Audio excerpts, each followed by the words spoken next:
ಎಲ್ಲ ವೀಕ್ಷಕರಿಗೂ ಆತ್ಮೀಯವಾದ ಸ್ವಾಗತ.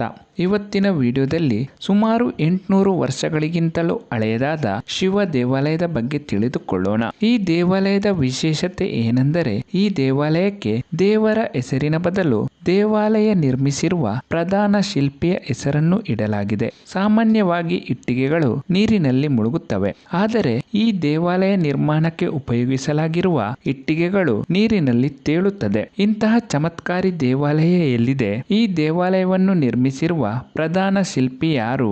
ದೇವಾಲಯದ ಸಂಪೂರ್ಣ ಮಾಹಿತಿಯನ್ನು ನಾನು ನಿಮಗೆ ತಿಳಿಸಿಕೊಡುತ್ತೇನೆ. ದಯವಿಟ್ಟು ಈ ವಿಡಿಯೋವನ್ನು ಕೊನೆವರೆಗೂ ನೋಡಿ ನಿಮ್ಮ ಅನಿಸಿಕೆಗಳನ್ನು ಕಾಮೆಂಟ್ಸ್ ಮೂಲಕ ನಮಗೆ ತಿಳಿಸಿ.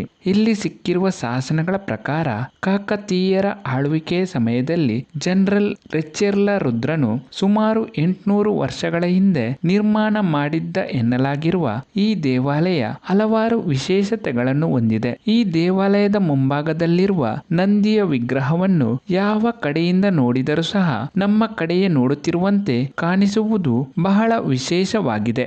ಸೂರ್ಯನ ಕಿರಣಗಳು ಸ್ತಂಭಗಳಿಂದ ಗರ್ಭಗುಡಿಯೊಳಗೆ ಪ್ರತಿಫಲಿಸಿ ಗರ್ಭಗುಡಿಯೊಳಗಿರುವ ಶಿವಲಿಂಗ ಸೂರ್ಯೋದಯದಿಂದ ಸೂರ್ಯಾಸ್ತಮದವರೆಗೂ ಕಾಂತಿಯುತವಾಗಿ ಕಾಣಿಸುತ್ತದೆ. ಈ ದೇವಾಲಯದಲ್ಲಿರುವ ಶಿಲ್ಪಕಲೆಗಳು ತ್ರೇತಾಯುಗ ಹಾಗೂ ದ್ವಾಪರ ಯುಗದ ಚರಿತ್ರೆಯನ್ನು ನೆನಪಿಸುತ್ತದೆ. ಈ ದೇವಾಲಯವನ್ನು ನಿರ್ಮಿಸಿರುವ ಇಟ್ಟಿಗೆಗಳನ್ನು ನೀರಿನಲ್ಲಿ ಹಾಕಿದಾಗ ಅದು ಮುಳುಗದೆ ನೀರಿನಲ್ಲಿ ತೇಲುತ್ತದೆ. ಇಂತಹ ಇಟ್ಟಿಗೆಗಳಿಂದ ನಿರ್ಮಿಸಿರುವ ದೇವಾಲಯ ಇರುವುದು ಪ್ರಪಂಚದಲ್ಲೇ ಮೊದಲನೆಯದು. ಮತ್ತೊಂದು ವಿಶೇಷತೆ ಏನೆಂದರೆ, ಈ ದೇವಾಲಯವನ್ನು ನಿರ್ಮಿಸಿರುವ ಪ್ರಧಾನ ಶಿಲ್ಪಿಯಾದ ರಾಮಪ್ಪ ಎನ್ನುವವರ ಹೆಸರನ್ನೇ ಇಡಲಾಗಿದೆ. ರಾಮಲಿಂಗೇಶ್ವರ ದೇವಾಲಯವೆಂದು ಕರೆಯಲ್ಪಡುವ ಈ ರಾಮಪ್ಪ ದೇವಾಲಯ ಇರುವುದಾದರೂ ಎಲ್ಲಿ ಎನ್ನುವ ಪ್ರಶ್ನೆಗೆ ಉತ್ತರ ಹೈದರಾಬಾದಿನ ವಾರಂಗಲ್ ಪಟ್ಟಣದಿಂದ ಸುಮಾರು 75 ಕಿಲೋಮೀಟರ್ ದೂರದಲ್ಲಿದೆ ಈ ರಾಮಪ್ಪ ದೇವಾಲಯ. ಈ ವಿಶೇಷ ದೇವಾಲಯದ ಮಾಹಿತಿ ಇಷ್ಟವಾದಲ್ಲಿ